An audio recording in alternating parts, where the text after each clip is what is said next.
Imagine raising kids who are not just successful, but who are also morally and socially grounded. But the question is, how do you get there? How do you raise kids that are morally and socially responsible, that are not a nuisance to the society, that you would look back even in your grave, and be proud of them? That even when you are not around them, they are representing you well and are good ambassadors of the society. What are the secrets of raising responsible kids? In this video, I'll be sharing effective strategies on how to raise effective kids that are not just responsible but are morally and socially responsible as well, while keeping the faith grounded. From instilling a strong sense of identity and purpose to teaching them how to navigate life's challenges and failures, we will cover it all. If you're ready to raise such kids, don't go away. Keep watching. Hello and welcome to Creative Minds Global. This is what we do here. We are intentional to help you raise wholesome kids, morally, socially, spiritually, and all round. So today's video we're talking about three secrets on raising responsible kids. Three secrets to raising responsible kids. First thing you would have to do as a parent is to model the value you want to see in your kids. You don't talk it, you act it out, you do it. If you want your kids to be socially responsible, prioritize showing them social skills, prioritize showing them emotional skills, prioritize showing them all the skills you want them to see in front of you. For example, your kids deserve to grow in a very healthy home.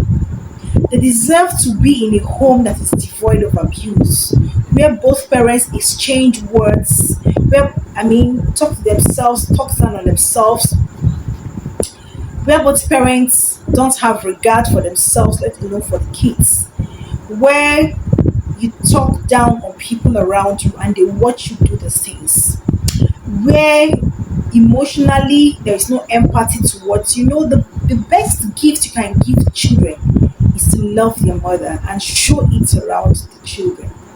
And it's very important because it is what those kids see that they will model.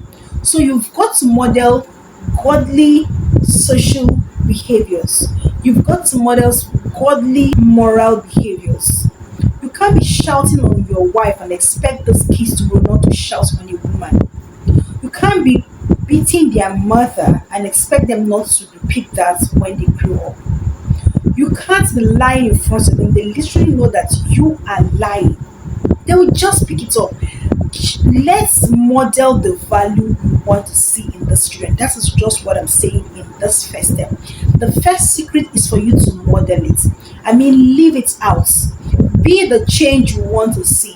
Whatever you want to see, you model it. You want to see good morals socially, you model it. If you know that you want those kids to wake up in the morning, the first thing they do in the morning is to pray. When you wake up in the morning, start it. Just make it a habit. You know what is habit? Is something you do over time that becomes consistent. Consistently model good social and moral behaviors. Know how you talk to people around you.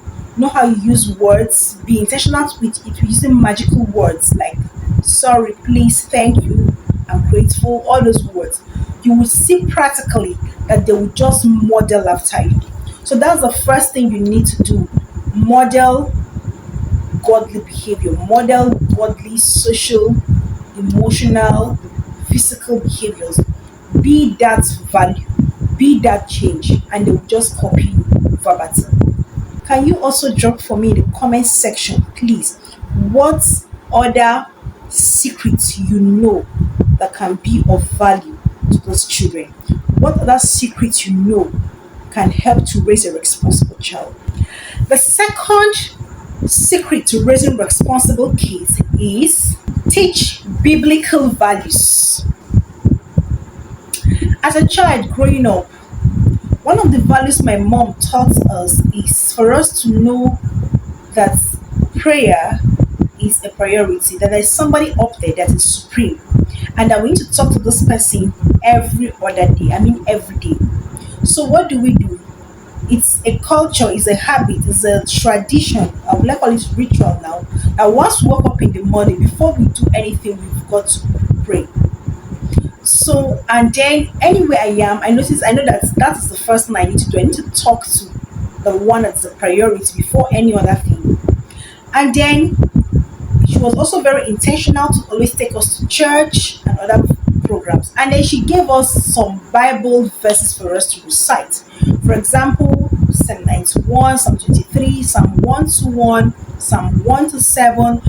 You know, those Psalms for protection when kids growing up. So, and then there are things she don't do in front of us. For example, she taught us how to love our neighbors. She was very intentional by showing that even those that were not she was not in talking terms with, she wouldn't just pick them off. She would know how to make us know that this is actually somebody that she's not in good terms with. But that does not mean that we should be, but we have to be very careful. Understand? She modeled those behaviors. The next thing you would want to do to, or the next secret to raising responsible kids socially and morally, is to practice positive discipline. You know, discipline is such a wide and broad spectrum. Some people believe that discipline is until you flog a child, ask a child to kneel down, ask a child to maybe starve a child not to eat for days, or maybe starve a child of his breakfast or lunch and all of that. But I think that those disciplines are actually like capital punishments for a child, and they are not get towards teaching the child anything. You can actually ask a child, maybe the child loves to play, has his break time, maybe in school or as a parent especially. That child will not have that um, maybe snacks. I think that's positive discipline. Another way to discipline a child positively is to give a child possibly maybe something to read, maybe a Bible verse. Go and read the whole of Matthew. In such a way, you might be reading it without understanding, but somehow something is dropping. There was something I practiced at one time, and it was while I was working doing my 9 to 5. The kids were late to school, and I was on duty to met out punishment. Which teachers, what they normally do is to flog the children. Whatever the reason for them for coming late was, nobody wants to know, but they will be flogged, give you some strokes of the cane, and they will be asked to go in. During my day, on my day of duty, I didn't flog because I've trained myself to know that flogging does not really have any positive discipline.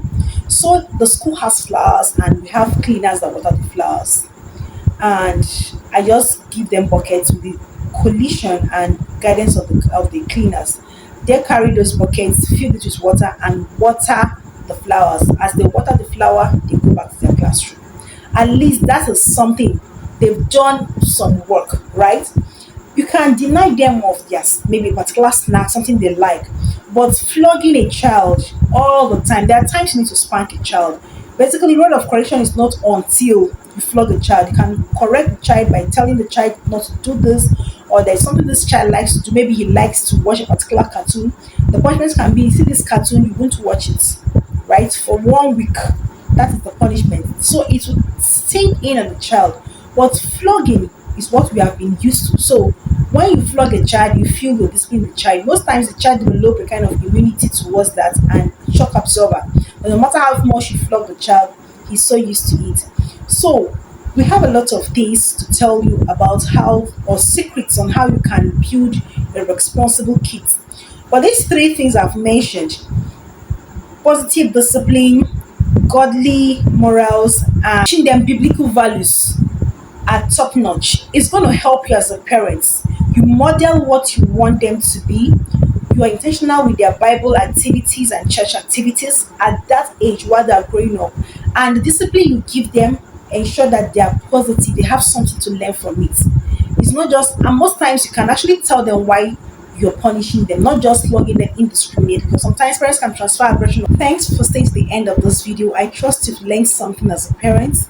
We've learned that there is a way to raise these kids responsibly, and it starts from you modeling a healthy lifestyle, teaching them biblical values, positive discipline. If you find this video interesting, please don't forget to subscribe, turn on your notification bell to get notified, and like the video. Thank you for staying to the end of the video. See you again in my next video.